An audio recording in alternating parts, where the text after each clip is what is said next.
And our moderator for this afternoon earned his bachelor's degree in Business Administration Accountancy, cum laude from the Pamantasan ng Lungsod ng Maynila. Completed the Management Development Program at the Asian Institute of Management. Mhycke, as his friends would call him, started his professional career at Punong Bayan and Arroyo as a financial and information systems auditor and management consultant.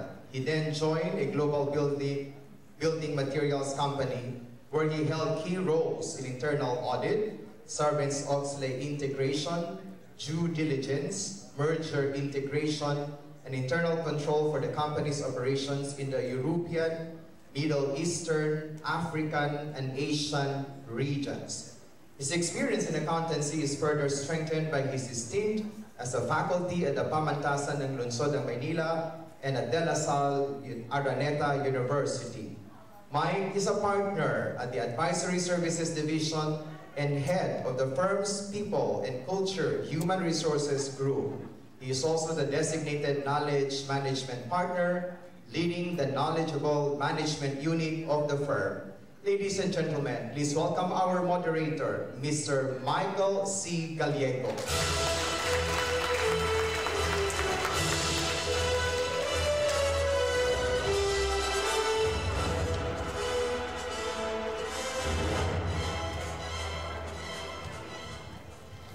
Thank you very much, Jane, and good afternoon. So I am the youngest of the group, if you will know this. I have the benefit of picking the brains of around at least 100 years of experience and wisdom. So please join me later in asking questions, no, to our panelists, in trying to get, no, what we need to develop ourselves as professional and competent accountants. To set the stage, allow me to share with you a video presentation of what is human capital today. Just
answer of the status of people and technology today.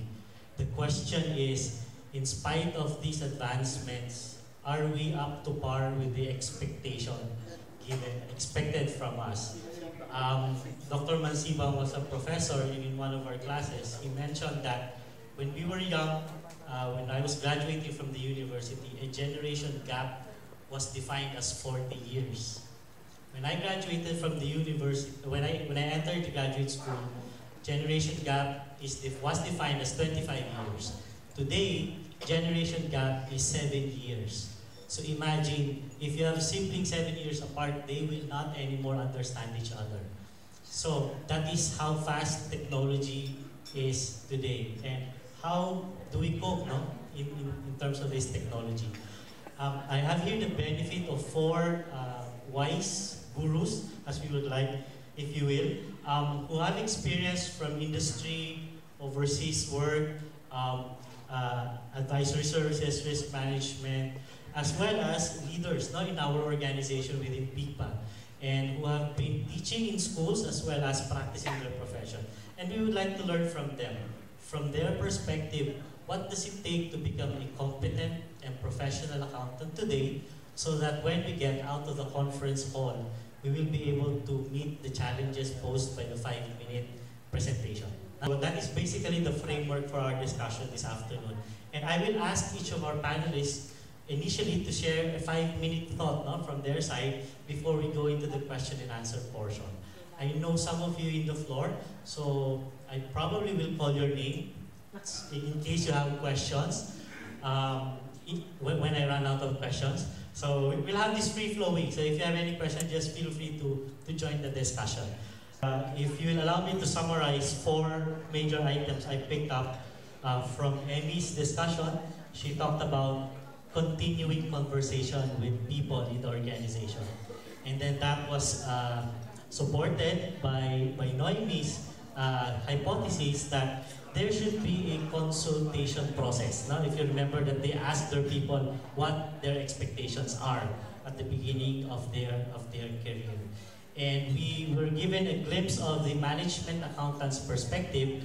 If I may share Sir Rick's framework, they have a competency framework which spells out that management accountants, to be valuable members of the organization, should develop a learning path towards becoming professional accountants, professional management persons, and as well as strategic advisors to the organizations. So 3 items, no? Accounting, management, and strategy. And at the end of the day, Sir Vince now summarized it in 1 word, so that we all realize our aspirations of becoming Filipino accountants.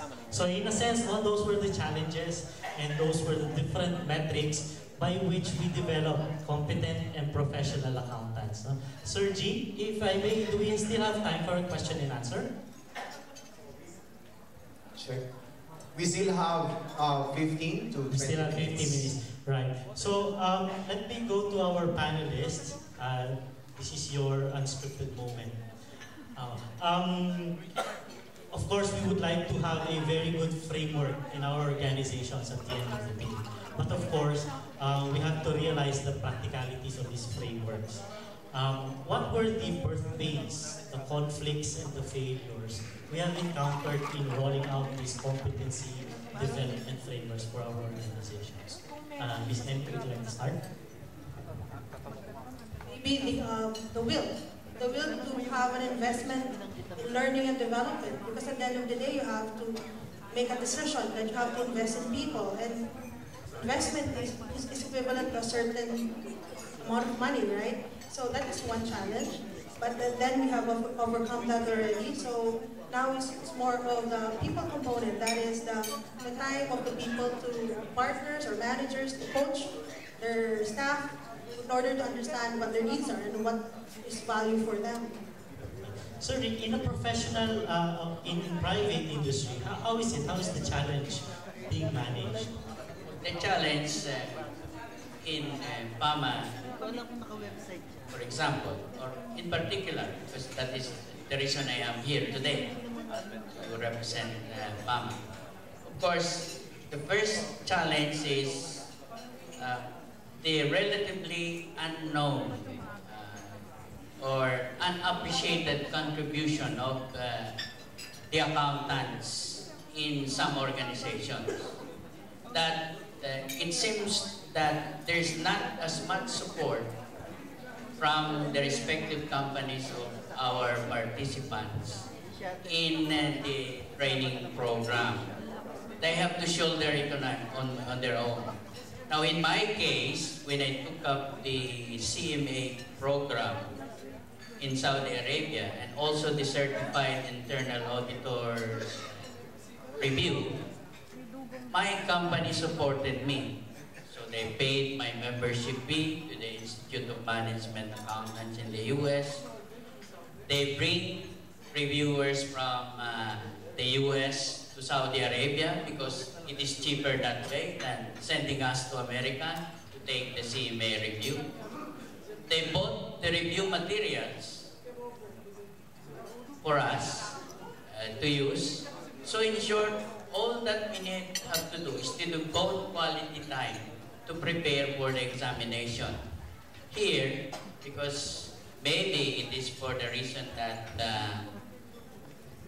some of our companies, or many of our companies do not realize yet the value of professional management accountant within their organization, they are still reluctant to support that.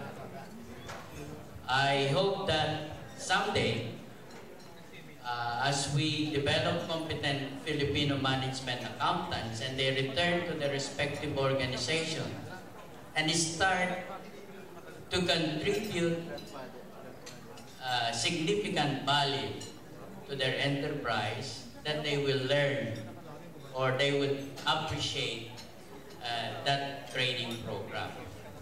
All right. Thank you, sir. Sir Vince, would you like to share with us some failure stories that you have encountered along the course of implementing training and development programs?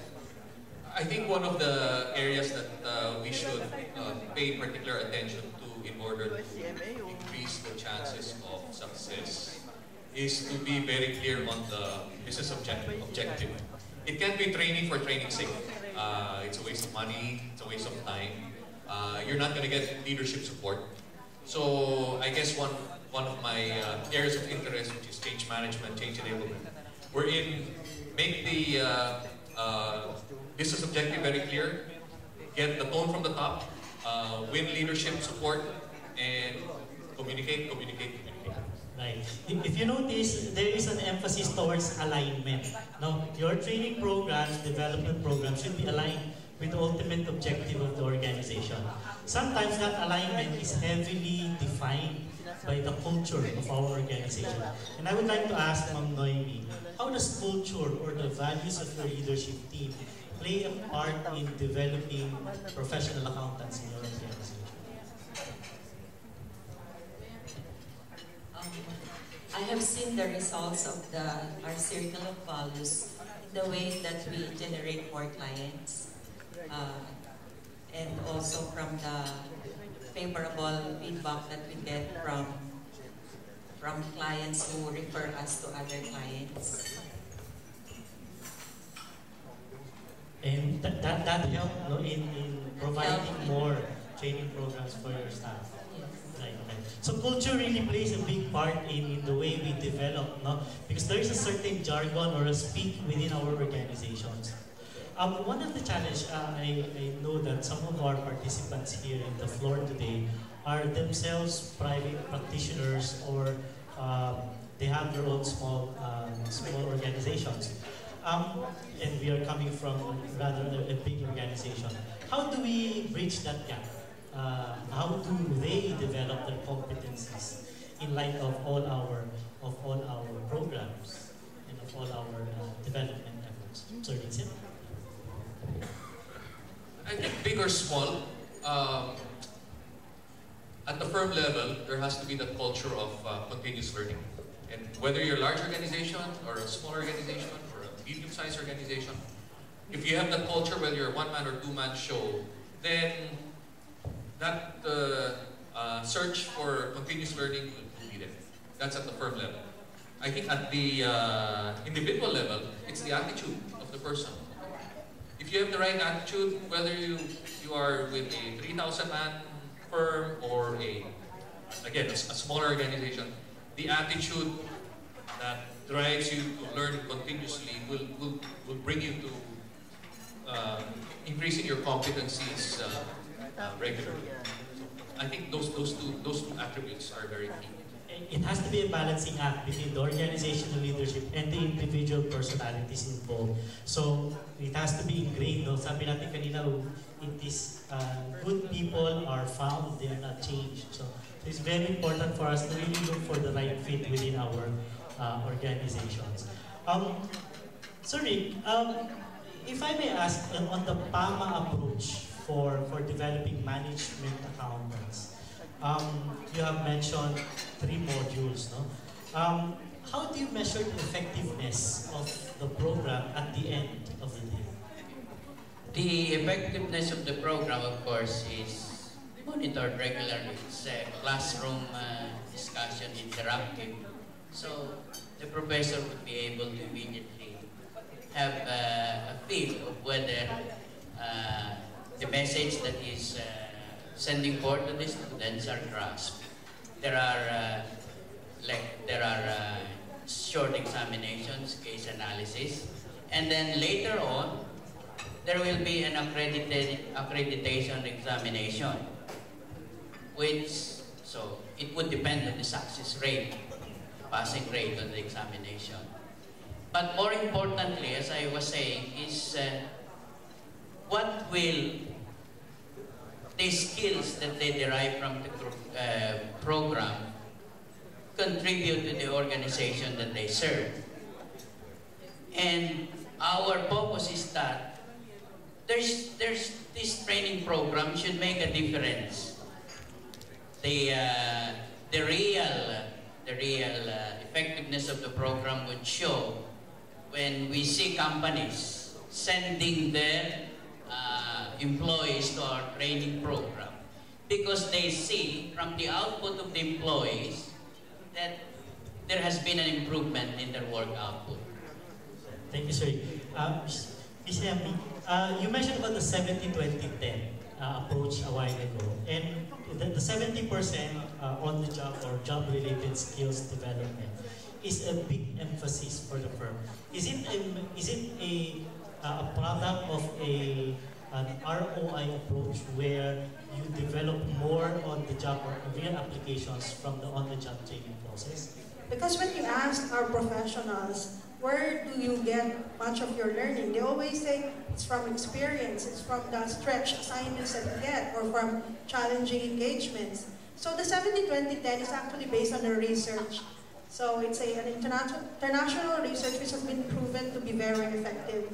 And we feel that it's also very effective for us, and I suppose even other firms. Right. Thank you very much. So, at the end of the day, we are talking about training development, but it should come to a point where we have to go out in the field and apply what we have learned. We can only learn so much from a few of my faculties here. They always say that for every 1 hour of classroom discussion, we only retain 10%. So we should go out into the field and apply what we have learned. And I'm given the time's up now. So hopefully you are able to get more than 10% of our 1 hour discussion this afternoon. And thank you very much to my panelists. It is indeed a very fruitful discussion. And to everybody for being so kind to us. Thank